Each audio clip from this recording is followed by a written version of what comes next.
Sherlock Holmes, un personaje conocido por todo el mundo, seria imagen de lo que es un detective privado, en este caso, un detective consultor.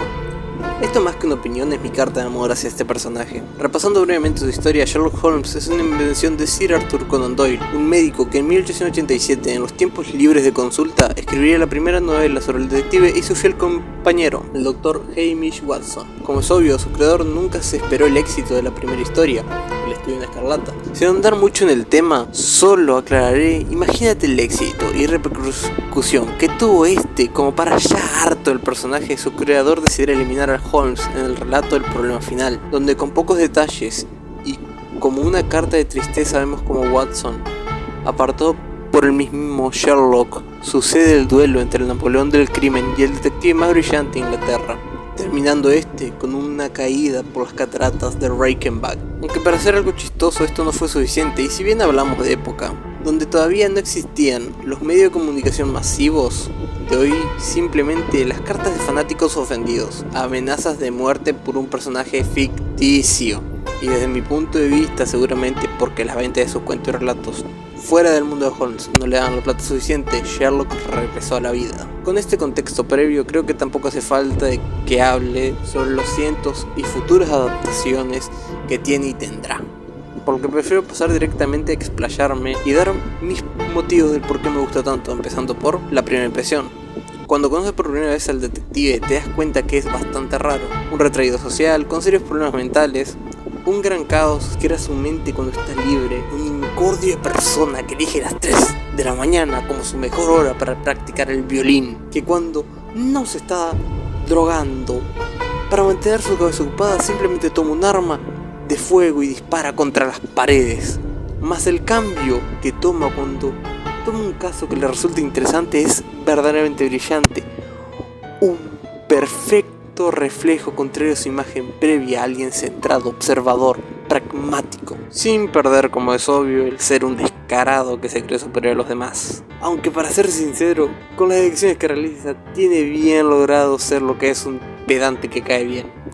Segundo punto, sus vínculos. Se puede explorar ese Holmes más, no porque no existe ese lado emocional, sino que él mismo lo oculta. Si bien diferentes adaptaciones, algunas mejores que otras, como es obvio, para las que para mi gusto podemos sesgar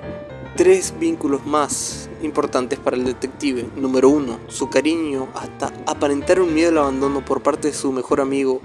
y camarada, el Dr. Watson, que como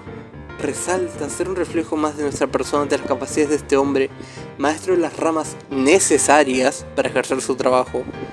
Es más que claro que podemos ver el por qué él siente tal aprecio por Watson, porque a pesar de ser, como ya dije, un desgraciado que si no está tirando tiros contra paredes se está drogando y si no elige las 3 de la mañana para practicar violín, Watson lo soporta. Es más, se impresiona ante algunas de sus invenciones y deducciones, que sin importar los enfados que pueda tener su esposa,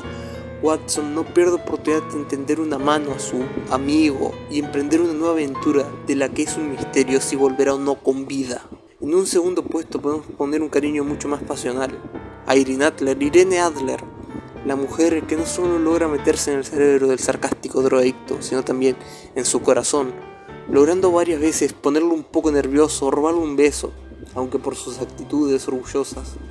negarse a sentar cabeza formando una pareja. Sin más, el que ocupa el tercer puesto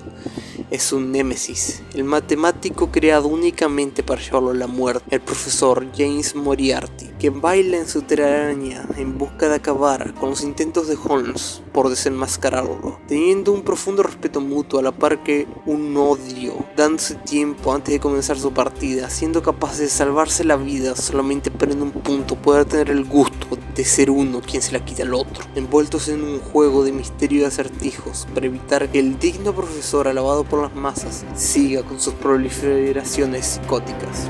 Tercer punto por el que me gusta tanto es el final de sus casos. Esto es algo muy personal, pero sus explicaciones al llegar a la conexión contra un rival que lo haya puesto en un punto crítico, no solo para su psiquis, que ya está dañada de por sí, sino para su vida, dándose el tiempo y con una elegancia y clase de comentar de una forma hasta prácticamente burlista en lo que su rival en los últimos momentos de su vida, o una completa víctima confundida que lo contrató, y un Watson sorprendido. Escuchen con atención sus conclusiones, quedando hincapié a por qué durante X momento actuó o puso cierto gesto. Holmes, con su método de deducción, rechazando aquello que mediante su observación parezca demasiado imposible, llega a los hechos verdaderos, para con una elegancia y seguridad tomar a su pobre adversario y darle el último empujón, para que su pena sea una completa derrota. Sherlock Holmes, el primer geek llegado a la ficción, un fanático de lo macabro, seguidor de la lógica más pura, inspirado Sir Arthur Conan Doyle en su maestro de la universidad Joseph Bell, precursor de la medicina forense. Teniendo esto en cuenta, cabe recalcar que al ser varias de las cosas que se cuentan en los libros, junto al claro método deductivo, es de los pocos personajes ficticios que sí se merecen una estatua puesta, que su efecto sí tiene algo en la vida real, mínimamente en la policía de Inglaterra. Postdata, chupa la oda y todos los muy garas. Cuando estos hagan algo verdaderamente útil me avisas. Ah, cierto,